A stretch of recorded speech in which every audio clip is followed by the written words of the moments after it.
Evangelho segundo Mateus, capítulo 2, a partir do verso 1. Todos encontraram? Glória a Deus.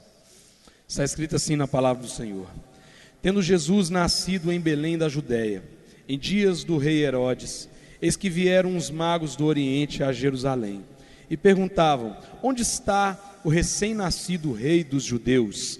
Porque vimos a sua estrela no Oriente e viemos para adorá-lo. Tendo ouvido isto, alarmou-se o rei Herodes e com ele toda a Jerusalém. Então, convocando todos os principais sacerdotes e escribas do povo, indagava deles onde o Cristo deveria nascer. Em Belém da Judéia, responderam eles, porque assim está escrito por intermédio do profeta: E tu, Belém, terra de Judá, não és de modo algum a menor entre as principais de Judá, porque de ti sairá o guia que há de apacentar a meu povo Israel. Com isto, Herodes, tendo chamado secretamente os magos, inquiriu deles com precisão quanto ao tempo em que a estrela aparecera. E enviando-os a Belém, disse-lhes: Ide-vos informar-vos cuidadosamente a respeito do menino. E quando tiverdes encontrado, avisai-me, para eu também ir adorá-lo. Depois de ouvirem o rei, partiram, e eis que a estrela que viram no Oriente os precedia, até que, chegando, parou sobre onde estava o menino.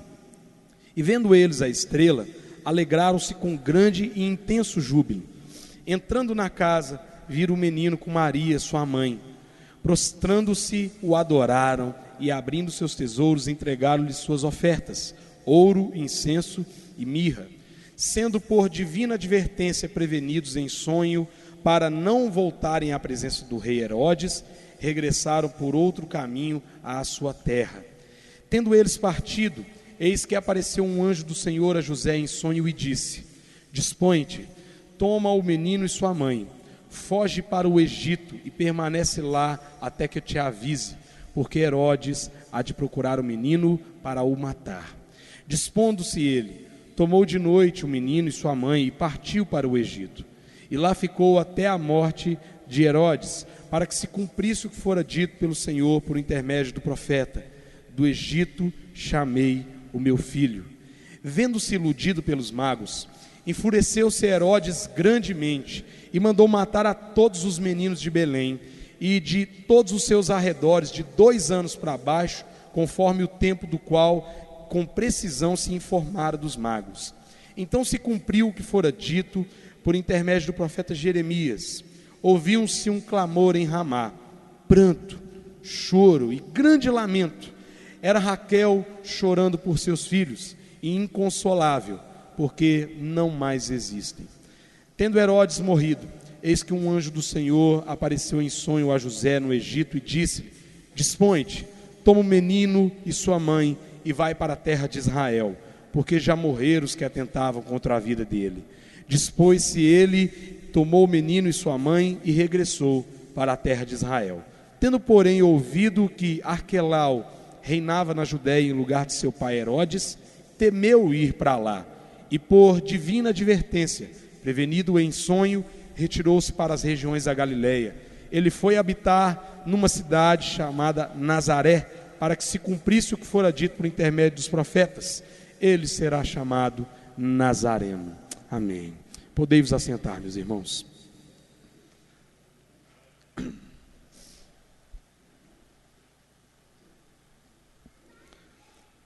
Como dito, irmãos, nós havíamos iniciado já há algum tempo.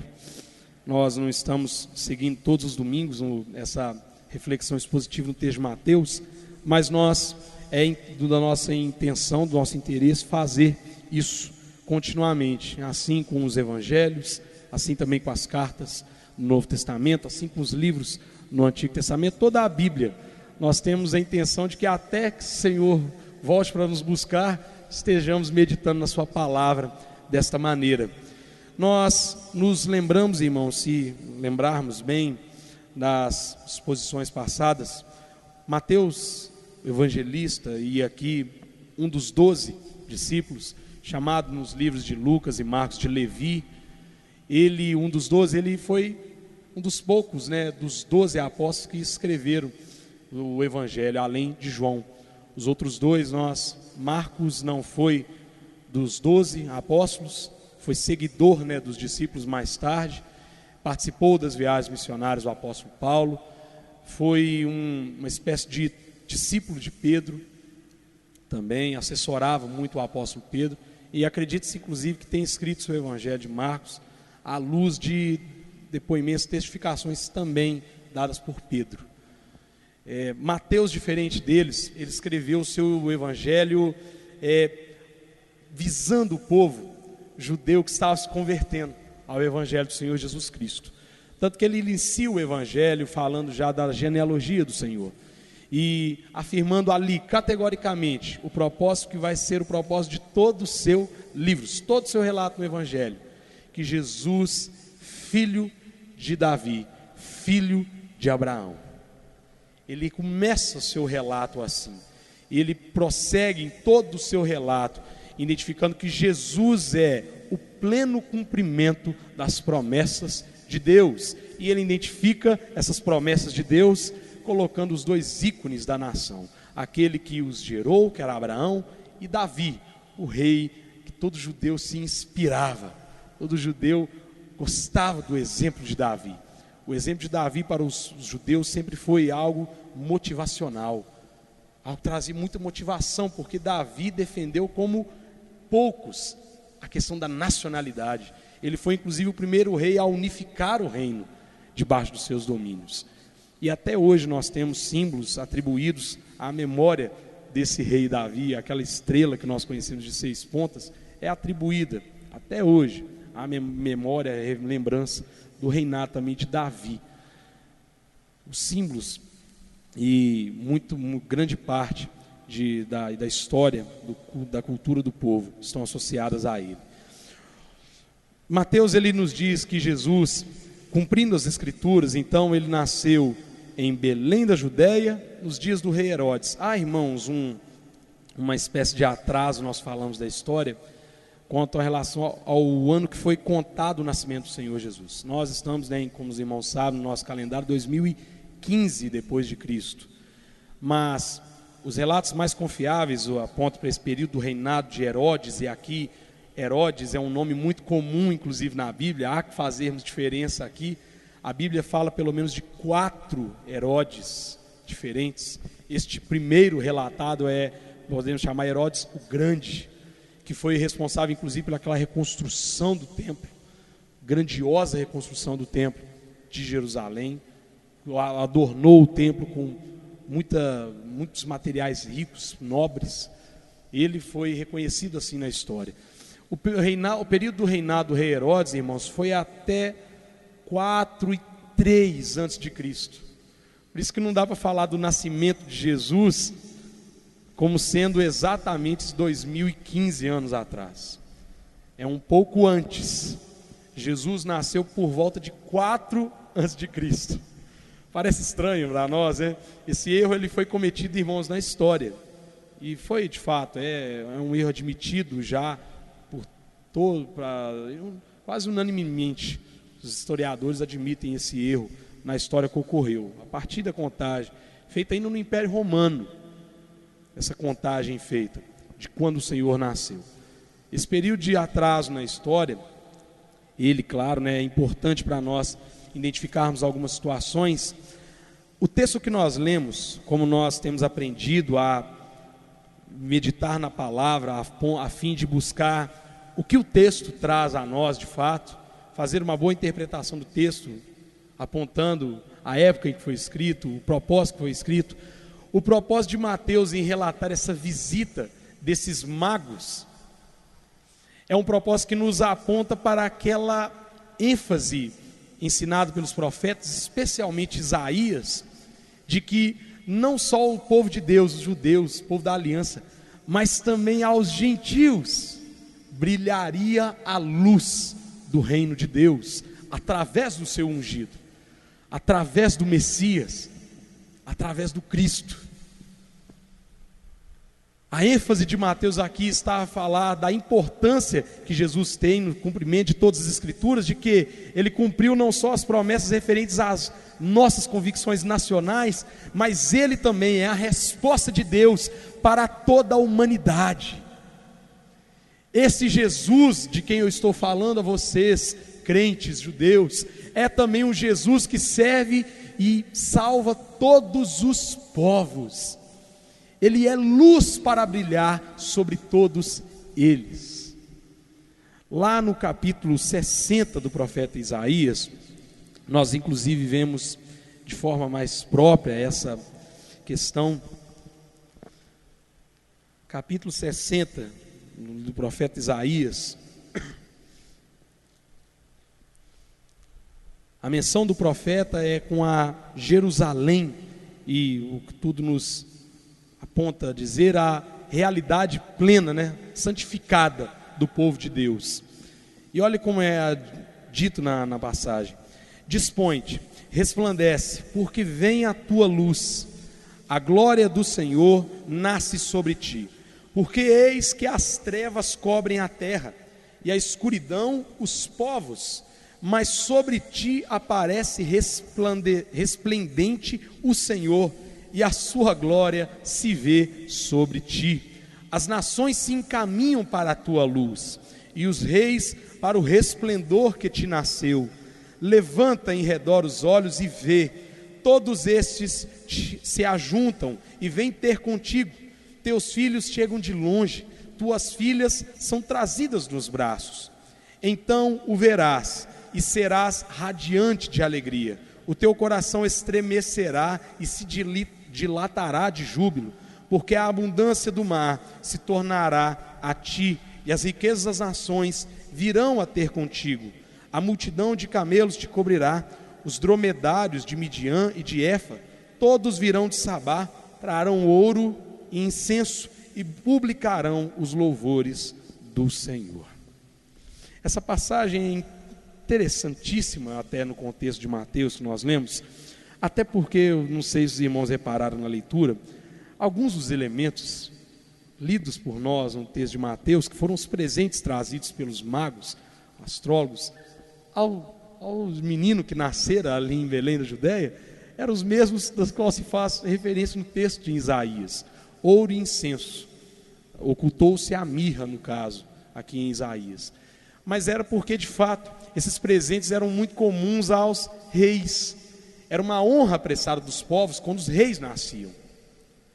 E nós não vamos até nos prender aos detalhes, ao significado próprio do ouro, do incenso, da mirra, mas o significado que nós devemos nos prender, irmãos, para entendermos melhor o propósito dessa passagem para a nossa vida, é de que esses homens, sobre os quais a Bíblia diz em Isaías, havia luz, não, havia trevas, irmãos. E nós devemos desmistificar algumas coisas em primeiro lugar desse texto, porque se há um texto de Mateus a qual muito misticismo é associado e muita ideia barata é associada e coisa não comprovada pela palavra, é aqui.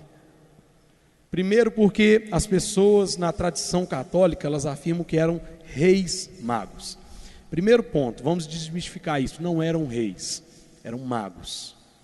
E a descrição que se dá de magos, inclusive no tempo do Antigo Testamento, era de que eram pessoas que, se a gente fosse pegar uma comparação breve com hoje, seriam os astrólogos, os numerólogos, as pessoas que têm interesses pelos movimentos de corpos celestes e a influência desses movimentos ou dessas ordens, desses vários fenômenos naturais, ordinais, numerais até, na vida das pessoas.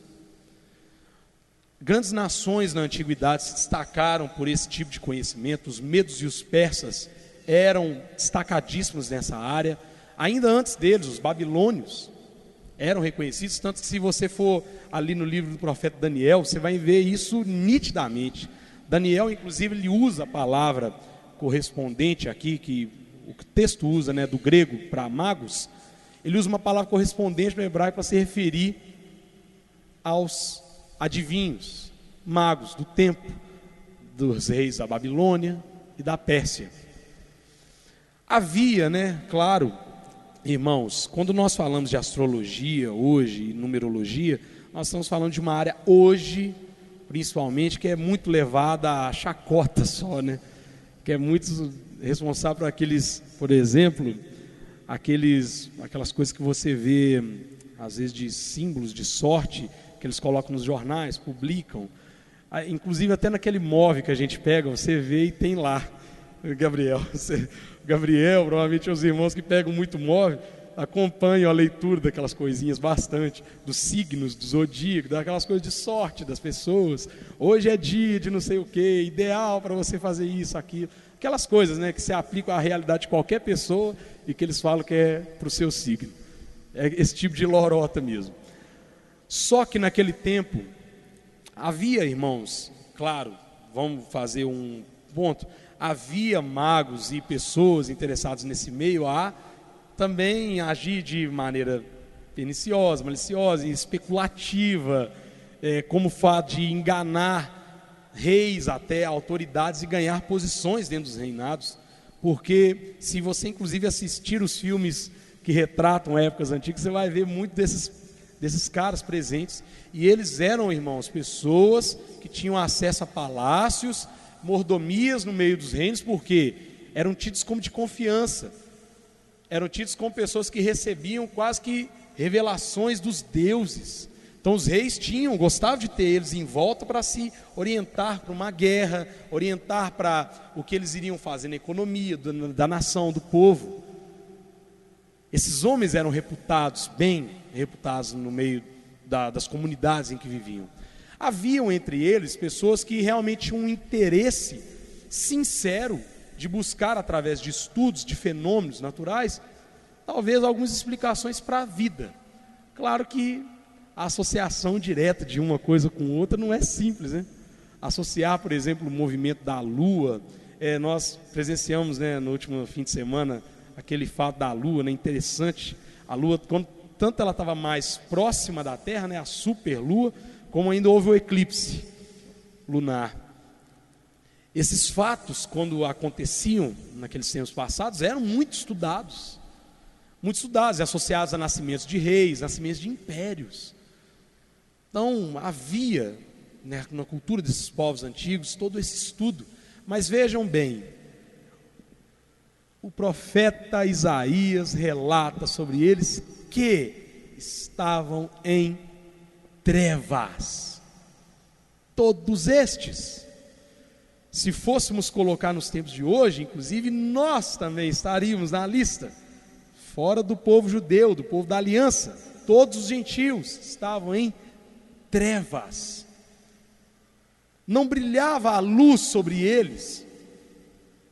E aqui é feito um convite maravilhoso ao povo de Deus, e falando em termos de palavras doces para os judeus daquele tempo do profeta Isaías ouvirem, de um retorno do exílio,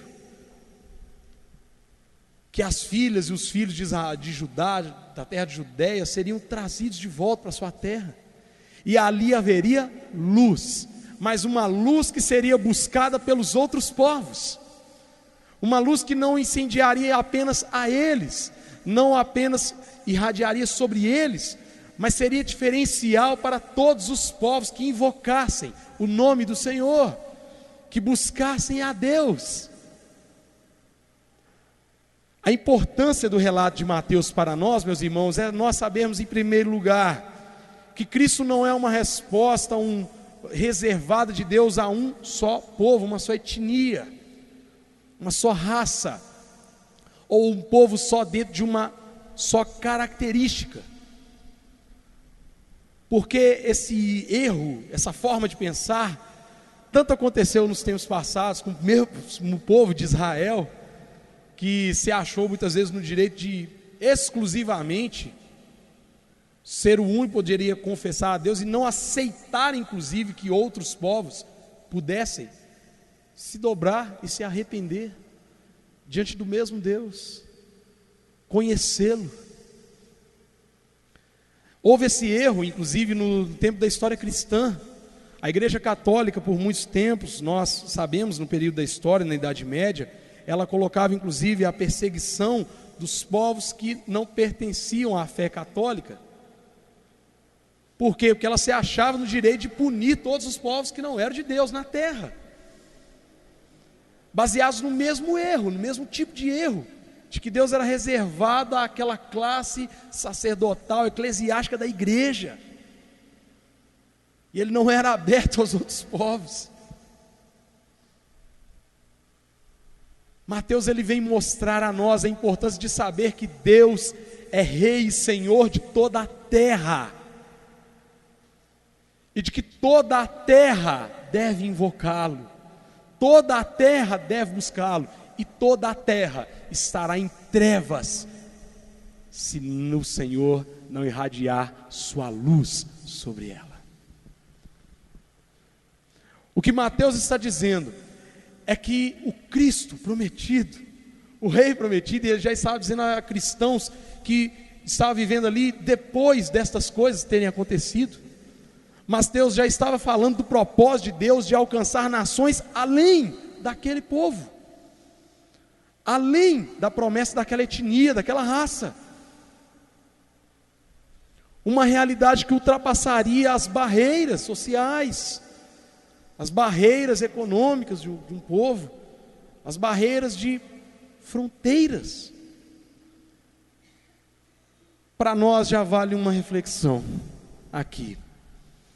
Meus irmãos, será que nós temos, ao conhecer o Evangelho, nós temos sido como tantas pessoas que no passado cometeram esse erro, de restringir esse Evangelho somente a nós? Ou somente uma realidade nossa que nos interessa, ou que nos esteja dentro das nossas acomodações? Será que nós não fazemos com que esse Evangelho que irradiou no povo de Deus para fora, será que nós não fazemos muitas vezes com ele que ele comece a irradiar só para dentro de nós? Será que nós nos preocupamos com a realidade de que os povos à nossa volta, e todos os povos que estão fora de Cristo, estão em trevas à nossa volta? Da mesma maneira que nós estávamos sem Cristo, também em trevas. Será que temos valorizado hoje essa verdade? E será que temos nos sensibilizado para tantos povos em trevas conhecerem a luz? Já cabe a nós essa reflexão logo aqui, porque o propósito de Mateus era também esse, que aqueles cristãos vindos da aliança, das promessas, do conhecimento passado de Deus, eles também tivessem em mente de que o que Deus estava fazendo no mundo naquele momento era cumprir o seu propósito salvador para todos os povos, todas as nações. O Evangelho aqui já estava sendo pregado a todos os povos. As viagens missionárias de Paulo já estavam a vento e popa, a todo vapor. Os apóstolos estavam trabalhando fora já do território da Palestina, mesmo aqueles a que foi atribuída a responsabilidade de pregar para o povo judeu, mesmo eles já estavam participando de missões para fora da Palestina, para fora da Judéia, para pregar a realidade do reino a outros. Toda vez que nós falamos disso, parece que nos vem aquela mesma referência. A pastora Ana teve no domingo passado conosco, nos fez até essa lembrança, menção. Toda vez parece assim, então todos nós vamos pegar todo mundo, viajar todos os cantos dessa terra. Não, meu irmão, eu digo, o Evangelho tem irradiado luz da sua vida para qualquer um que esteja em trevas. Para qualquer um que esteja em trevas. Tem irradiado de nós para eles. Porque não foi isso que o profeta Isaías disse ao povo de Deus? Disse que o Senhor seria resplandecente sobre eles. Mas olha só, essa luz irradiaria tanto que os povos buscariam a partir da luz. Meu irmão, faça uma experiência um dia entre num túnel totalmente escuro e vai lá, identifica a saída desse túnel, coloca uma luz lá na ponta dele e vai adentrando no túnel para você ver. Aquele raio de luz, ele vai te iluminar, vai ser uma referência a você. Às vezes uma luz não tão potente assim, ela já se torna suficiente para ser enxergada de longe. Por isso é que Jesus deu o exemplo de que nós, irmãos, éramos luz desse mundo, e de que ele diz que a luz, ela não serve para se colocar, por exemplo, debaixo de uma mesa, mas ela serve para colocar no alto, para iluminar os da casa. Porque ele diz também, olha, não se pode esconder uma cidade sobre um monte. Por que ele diz isso? Uma cidade sobre um monte, irmãos, o que acontece de noite com essa cidade? A luz ali é simples. A analogia que o Senhor estava fazendo é que numa cidade sobre um monte, quando você acende a luz, ela irradia, e as pessoas que estão abaixo, nos vales, ao ver o monte, vão olhar a luz, vão enxergar a luz. Esse é o propósito da luz. E esse é o propósito qual Mateus narra aqui. Mateus ele narra que aprove a Deus, cumprindo as escrituras, da qual ele diz que quando chegou a notícia desses magos a Jerusalém, e aí começamos a desmistificar, não eram reis, eram apenas homens que se dedicavam a esse tipo de ofício. Provavelmente, a Bíblia faz a remenção ao Oriente, inclusive dá para nós acreditarmos que até fossem remanescentes desses mesmos povos, que se dedicavam muito ao estudo dessas coisas, povos medos, persas, babilônicos, porque houve no mundo, no Império Romano ainda, remanescentes dessas nações, e ainda prosseguiam em fazer esses mesmos tipos de estudo dos corpos celestes e ares. Estes homens foram impactados por uma luz de uma estrela, mas uma estrela que a Bíblia nos permite dizer que não era uma estrela como qualquer outra, não era uma estrela, um fenômeno plenamente natural, ou desse da lua que ocorre há tantos anos, mas era um fenômeno diferente. Eles viram uma estrela que se movia, se situava num ponto, paralisava ali. Ela não tinha um curso fixo, uma órbita específica, mas ela apareceu como um sinal para uma determinada ocasião. Esses homens, eles começaram a indagar o texto, os verbos do grego aqui, quando nos dizem que quando eles chegaram e perguntavam onde está o recém-nascido rei da Judéia, a ação desses verbos nos sugere inclusive que eles ficaram perguntando pela cidade de Jerusalém. Até por isso, nos informa o texto que quando Herodes tomou conhecimento daquilo, ficou alarmado, tanto ele como Jerusalém. Esses homens, então, eles deviam ser muito questionadores, e saírem perguntando pelos cantos, saírem buscando a verdade a respeito daquele sinal maravilhoso que viram, e indagarem com mais precisão sobre ao que eles, certamente a Bíblia não nos diz que conhecimento esses homens tiveram de que o rei dos judeus havia nascido. Mas é certo para nós na história de que o conhecimento do povo de Deus, irmãos, o povo hebreu, eles já era um conhecimento difundido pelos povos existentes, a parte de mundo existente naquela época. Mesmo no Império Grego, com Alexandre o Grande, foi feito aquele movimento, que nós conhecemos como uma tradução que veio dos textos dos judeus, não só as escrituras do Antigo Testamento, mas mesmo também livros históricos traduzidos para o grego, que era a língua oficial do Império Grego, e depois se tornou, mesmo no Império Romano, a língua mais falada pelas classes mais poderosas e influentes no mundo. Esse conhecimento dos hebreus já havia se difundido, e muitos povos estudavam as coisas referentes a eles. Muitos povos estudavam as profecias, as palavras dos profetas, até porque muitas apontavam para a realidade de reinos passados, eram úteis materiais para a historiografia daqueles povos antigamente. Então eles estudavam, havia muitos estudos. A Bíblia não nos diz de onde que esses homens tiraram essa revelação, mas o certo é que raiou luz sobre eles. Raiou conhecimento de Deus sobre eles.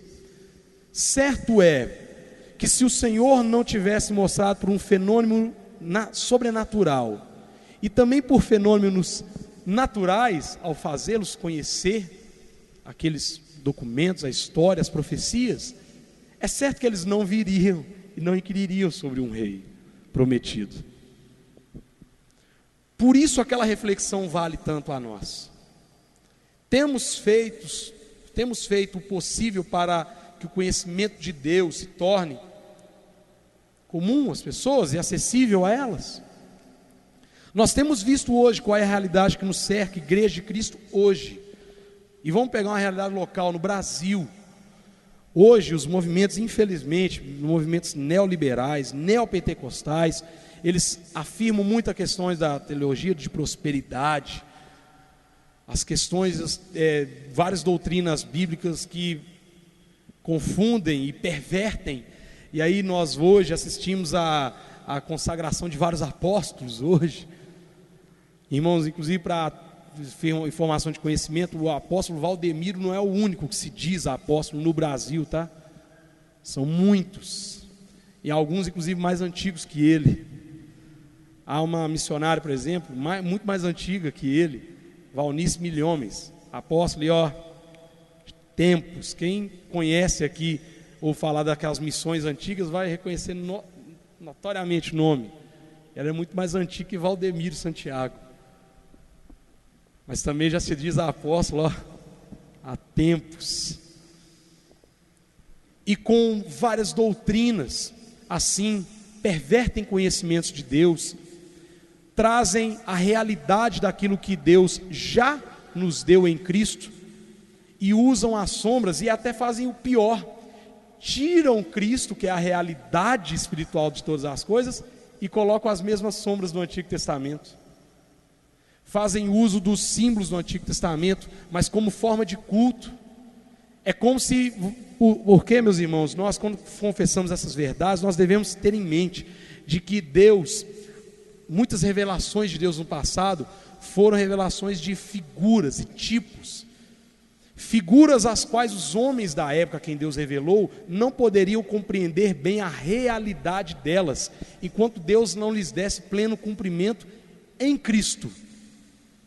Por isso, por exemplo, os sacrifícios de animais, por isso, por exemplo, a questão das vestimentas dos sacerdotes, por isso a questão inclusive dos próprios sacerdotes separados na tribo de Levi especificamente para o culto, para a administração da adoração. Por isso tantos símbolos que apontavam para realidades que Cristo cumpriu na sua pessoa, no seu ministério, cumpriu na igreja. Estas realidades, por exemplo, por que nós não sacrificamos hoje mais? Nós temos conhecimento que Jesus Cristo veio para ser o sacrifício pleno pelos nossos pecados. Uma vez confiando e crendo no seu sacrifício, não precisamos de outros símbolos. Uma vez tendo alcançado o acesso ao Pai livre por Cristo, as muitas cerimônias necessárias para uma purificação ritual, para nos apresentarmos em culto, deixam de ser necessárias, por causa da realidade em Cristo. Por isso nós não podemos retroceder para as sombras, as figuras, quando nós temos a realidade plena delas, cumpridas em Cristo. Nós não podemos voltar. A volta seria uma razão de vergonha, de cuspir em Deus. De quê? De que, Senhor, tendo conhecido a revelação do Senhor, como ela se manifestou em teu filho, eu prefiro as sombras, os tipos, ao invés do conteúdo pleno delas, que é Cristo. Por isso, irmãos, que nós devemos ter muita atenção a esses pontos, e que nós devemos nos esforçar para que a palavra de Deus seja conhecida entre os povos. Nós temos que fazer o nosso trabalho com muito esforço e dedicação para que a verdade sobre Deus, a verdade da fé na palavra de Deus, a fé que nos leva a Cristo e a depender somente de Cristo, esta fé seja pregada aos povos. Esta fé seja anunciada e seja com muita ênfase vivida por todos nós. Esses homens foram iluminados e buscaram com diligência dentro daquilo que foram iluminados. Por isso há uma razão aqui que nós não podemos nos esquecer. Estes homens que foram tão pouco, vamos dizer assim, iluminados em comparação ao conhecimento que, por exemplo, nós temos hoje, iluminados com as Escrituras como temos hoje, com o conhecimento de Deus como temos hoje, com o acesso fácil à verdade de Deus como temos hoje. Se aqueles homens tiveram tal esforço para sair de sua terra longínqua, ir para uma terra distante, inquirir dentro das cidades, chegar diante dos palácios dos reis, do rei, inquirir a respeito dele, aos seus sábios, inquirir dos sábios uma resposta. Se eles com tanto esforço levaram presentes que honrariam de fato, uma honra sincera, a um rei que eles nem mesmo conheciam, mas estavam certos de que ele seria rei. Vejamos bem e comparemos conosco. Se homens tão pouco iluminados fizeram tanto para buscar conhecer aquilo do qual foram iluminados, o que hoje eu e você fazemos com tão grande verdade pela qual nós somos iluminados, e como nós honramos esse rei hoje com essa verdade? Olhemos para a vida desses homens e comparemos conosco. Será que nós buscamos com tanto esforço aquilo que nós temos sido iluminados por Deus, de conhecer mais dele, saber com mais precisão? Eu conheço a fé, a salvação que é em Cristo Jesus, eu tenho conhecido mais além para quê? Para conhecer mais desse Deus. Esse Deus se revelou meu Salvador, eu quero conhecê-lo mais, quero saber mais do seu caráter, como ele é, o que ele faz, como ele gosta de fazer as coisas, como ele se agrada de que eu faça as coisas para ele. Será que nós temos tido o mesmo esforço para conhecer mais deste rei e honrar mais a este rei? Porque esses homens honraram a Jesus, presentes que, como nós vemos em Isaías, eram presentes característicos de reis, de fato. Entregue sinceramente. Há um outro conhecimento, que vem aí, irmãos, e vem até de tradições, de que eram 3 os homens. Geralmente se associa o número por causa dos presentes. Quer dizer você, não há como afirmar quantos eram os magos, tá? Porque a Bíblia não nos diz quantos eram, nos diz quantos eram os presentes, mas ela não nos diz quantos eram os homens. Poderia ser uma comitiva de muitos, poderia ser 2. Nós não sabemos. O que nós não sabemos é melhor, inclusive, não adentrar.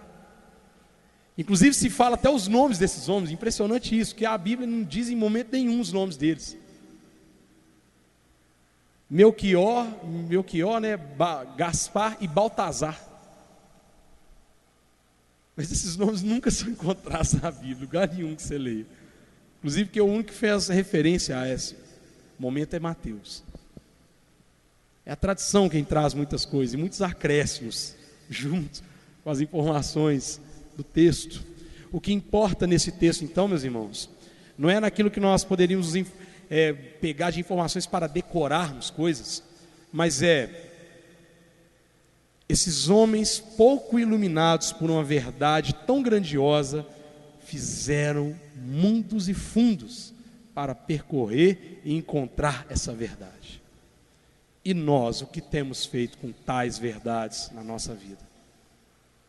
Qual esforço nós dedicamos a Cristo, a Deus, ao relacionamento com Deus?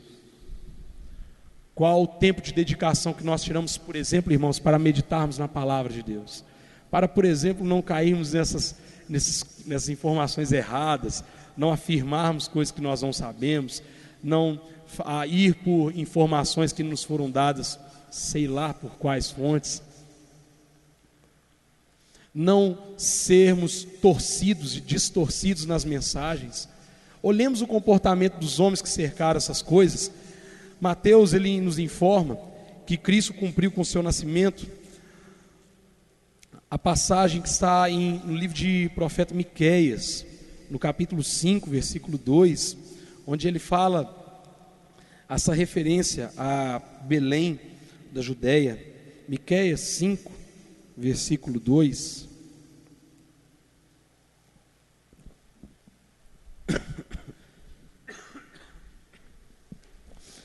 E tu, Belém Efrata, pequena demais para figurar como grupo de milhares de Judá, de ti me sairá o que há de reinar em Israel, e cujas origens são desde os tempos antigos, desde os dias da eternidade. Sobre esse texto, irmãos, inclusive nos importa ver uma coisa: o capítulo anterior, o capítulo 4, precedente imediato, o assunto do capítulo, para vocês terem uma ideia, tão relacionado ele está àquela realidade dos magos, é um anúncio do chamamento dos gentios por Deus, através do seu povo, semelhante até com Isaías, no capítulo 60, de onde nós vemos inclusive as referências parecidas dos presentes, e do modo pelo qual os povos se afluem à luz. Em Miqueias, ele se preocupa também com os chamamentos dos gentios. No capítulo anterior, ele nos diz: mas nos últimos dias, no capítulo 4, verso 1, acontecerá que o monte da casa do Senhor será estabelecido no cimo dos montes, e se elevará sobre os outeiros, e para ele afluirão os povos. Este é o tema no capítulo anterior. E quando nos é dito a respeito de Belém, meus irmãos, se lembrem na história, era a cidade de quem? Quem nasceu em Belém? Que importância tem essa cidade nos planos e propósitos de Deus? Davi, irmãos, nasceu em Belém. Era a mesma terra de Davi, a mesma cidade. Belém, apesar a Bíblia nos dizer ser pequena, ela era pequena em número realmente, pequena em abrangência territorial, mas ela não era pequena em importância. Ela era uma cidade reconhecida pela abundância das suas vinhas, da produção de cereais, inclusive até porque o próprio nome Belém, ele faz referência a essa questão dos cereais, da abundância deles. Por isso, meus irmãos, que nós, o nome Belém, para os irmãos terem ideia, significa casa do pão, fazendo referência inclusive a essa abundância do que ali havia dos cereais, do trigo e de outros como as vinhas, por exemplo. Ela era uma cidade importante, mas mais do que isso, era a cidade do próprio rei Davi. Era a cidade que estava totalmente relacionada à promessa do rei, bendito rei que viria da parte do Senhor. Aqui o profeta inclusive faz referência a Belém, tendo em mente aquela promessa feita a Davi. Inspirado por Deus, o profeta Miqueias fez essa referência por causa da promessa a Davi.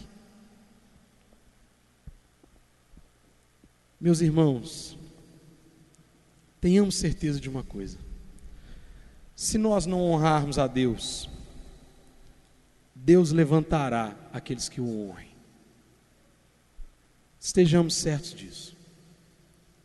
Porque nós lemos naquele texto de Mateus uma coisa que muito me inquietou, que o rei Herodes, ao saber daquilo, e toda Jerusalém, inclusive nos dá a entender que também os escribas estavam pelo menos cientes do assunto, os principais sacerdotes também estavam, e foram inquiridos pelo rei, e falar: olha, onde nascerá?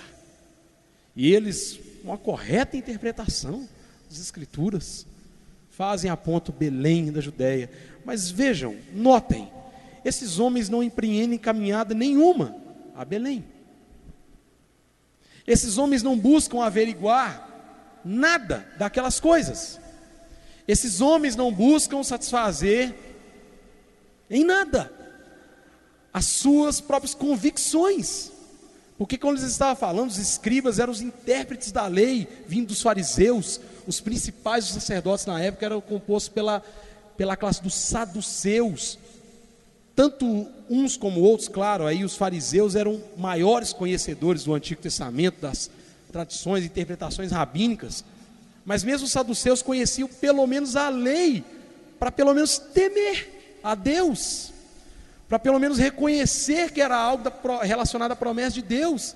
Porque esses homens não fizeram nada, absolutamente nada. Eles não honravam Deus, embora conhecessem as Escrituras. Isso nos serve como uma advertência ainda hoje.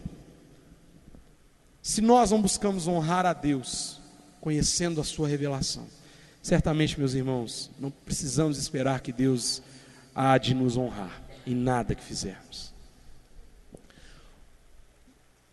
É tanto verdade que o Senhor havia prometido à casa de Arão, desde lá no deserto com Moisés, Arão, irmão de Moisés, tribo de Levi, que estabeleceria a casa de Arão como casa do sacerdócio. Mas leia Samuel, 1 Samuel, e veja o que aconteceu com a casa de Eli, descendente desse mesmo Arão. Eli não honrou ao Senhor o suficiente, porque Eli deixou desenfreados os seus filhos, que perverteram o culto, perverteram a Deus no meio de seus filhos, no meio do povo de Israel, perverteu o nome do Senhor no meio daquele povo. E houve sentença da parte de Deus contra a casa de Eli, Deus dizendo: olha, Eli, na verdade eu havia feito uma promessa com respeito à sua descendência, mas longe de mim, porque eu me honrarei os que me honrarem. Deus, irmãos, Ele não tem pacto com aqueles que também não o fazem com Ele, não o tem com Ele. Por isso nós estamos aqui nessa noite para celebrarmos a ceia do Senhor e dizemos com toda intrepidez que esta ceia pertence àqueles que têm compromisso com Cristo, aqueles que um dia entregaram suas vidas ao Senhor Jesus Cristo. Não significa que nós somos perfeitos, até porque nós cremos a perfeição, ela só nos será revelada no dia do Senhor. Mas nós cremos que aqueles que buscam honrar a Deus, esses devem vir por Cristo para honrá-lo devidamente. E todo aquele que está fora de Cristo, sem dúvida nenhuma, ele não consegue honrar a Deus por nenhum de seus feitos, por nenhuma de suas obras, nenhuma de suas palavras, nenhuma oração sequer. A Bíblia nos diz em Provérbios que maldita, abominável é diante do Senhor a oração daqueles que não perseveram nas suas leis, no seu testemunho. Abomináveis são as palavras de oração. Se nós não estivermos em Cristo e honrando o Pai por meio de Jesus Cristo, e fizermos isso com a máxima dedicação do nosso esforço, se nós não fizermos isso, sejamos certos, Deus não tem parte conosco. Mas eu quero te dizer algo. Também todos aqueles, quanto sendo iluminados por Deus, buscam o Senhor, e buscam o Senhor de todo o coração, ainda que suas forças sejam pequenas, e ainda que seus meios escassos. Esses homens, irmãos, talvez não fossem os mais poderosos, mais ilustres no Oriente, onde viviam, mas com a curta revelação que receberam, fizeram o melhor possível com ela. Lembre-se disso. A revelação que nós recebemos de Deus, o conhecimento, a luz que nós recebemos, nós podemos dizer, certamente vamos ter milhões de razões para dizer: Senhor, realmente eu não sou tão iluminado como foi Paulo. Eu digo isso todo dia lá em casa. Eu não sou, Senhor. Que quando eu leio as cartas de Paulo, eu vejo quanta sabedoria, quanta vida com Deus, cara, esse homem tinha. Mas sabe o que nós devemos dizer? Senhor, com aquilo que o Senhor me deu, eu vou buscar honrar e viver de maneira digna do Senhor. Viva de maneira digna do Rei a quem você serve, o Rei Jesus.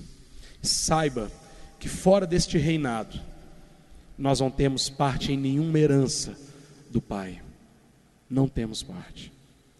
Mas saiba também que estando debaixo desse reinado, deste Rei de justiça, deste Rei santo, deste Rei de paz, nós temos tudo o que precisamos, temos tudo o que podemos alcançar nessa vida e mais.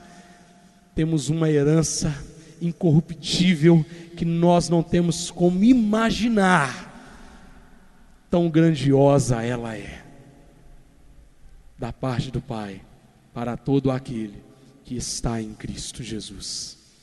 Lembre-se disso, honre ao Senhor conforme seus recursos, conforme suas forças.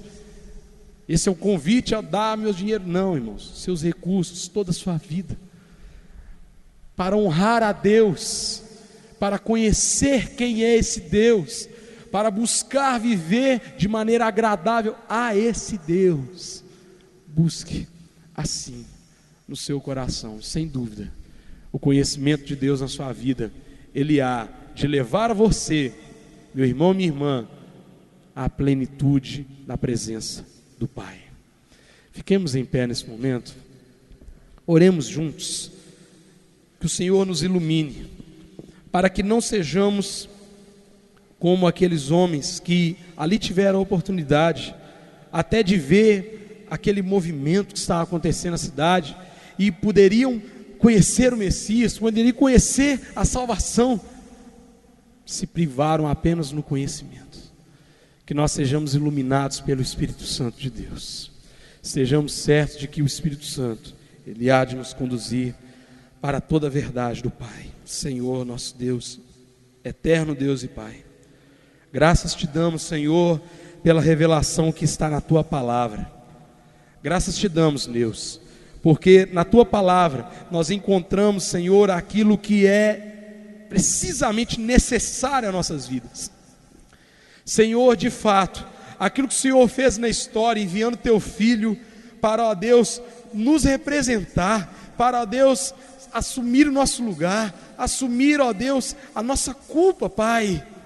Nós não temos palavras que possam expressar tal gratidão, mas, Pai, nós também sabemos a responsabilidade que temos a partir do momento que conhecemos o Senhor, que é de prosseguir em Te conhecer cada vez mais, cada vez melhor, Te conhecer de maneira íntegra, de maneira fiel ao Senhor, de maneira fiel à Tua Palavra, Pai, não deixando que o nosso culto, a nossa adoração, nossa devoção venham se perder pelos nossos próprios instintos, nossas próprias faculdades mentais, nossas próprias filosofias. Pai, não permita que nós nos embaracemos com doutrinas de homens, doutrinas que não são segundo a Tua pura, perfeita, Deus, mas que nós venhamos conhecer-te, Deus, nós venhamos conhecer-te, ó Eterno, e conhecer-te através do nosso Rei, do Rei que o Senhor estabeleceu sobre nós, o Senhor Jesus. Pai, que nós, conhecendo o Teu Filho, saibamos, ó Deus, quem somos diante do Senhor, e quem nós somos chamados para ser todos os dias no Teu reino, Pai. Nos ajuda nisso, porque confessamos que sem a Tua iluminação, sem a luz do Senhor brilhando, nós estamos em trevas, estaríamos em trevas, mas é porque brilhou a luz sobre nós, Senhor, é porque a Tua Palavra foi irradiada à nossa vida, é porque, ó Deus, o conhecimento do Santo chegou até nós, e nos fez conhecer a verdade e a vida que há em Ti, Deus, oculta em Ti nos séculos, na eternidade. Ó Deus, nós conhecendo essa vida, nós confessamos: bendito é o Senhor, Deus e Pai de nosso amado Senhor Jesus Cristo, por nos ter dado tal graça, por nos ter dado tal perdão, tal mediador e tal Rei maravilhoso como é o Teu Filho. Nós Te louvamos, Pai, E assim, fervorosamente te pedimos, permanece conosco, não nos abandone nunca, Senhor, não nos deixe também caminhar por nossos próprios sentimentos, mas que caminhemos sempre sob a luz do Senhor. Assim pedimos e te oramos em nome do teu Filho amado Jesus Cristo. Amém, amém.